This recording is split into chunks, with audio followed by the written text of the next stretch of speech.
Pansement sur le visage, Olivier, 4 ans, vient pour son contrôle quotidien. Arrivé au centre il y a quelques jours, le Noma était en pleine propagation. Comme toujours, tout a commencé par des douleurs au niveau de la bouche. En une semaine, ça évolue comme ça. Ça tombe en une semaine. L'évolution est très rapide. Très rapide.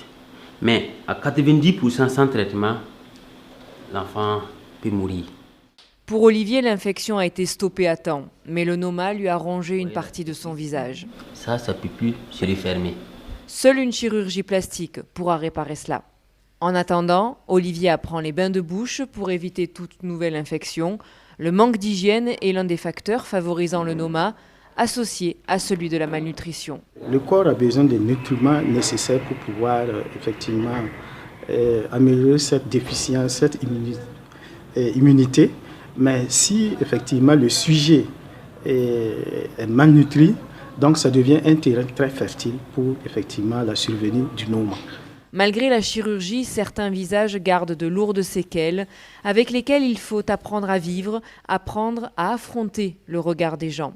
Dans son atelier de couture, Amaïssa doit parfois faire face à des clients apeurés. Beaucoup croient à tort que le Noma est contagieux.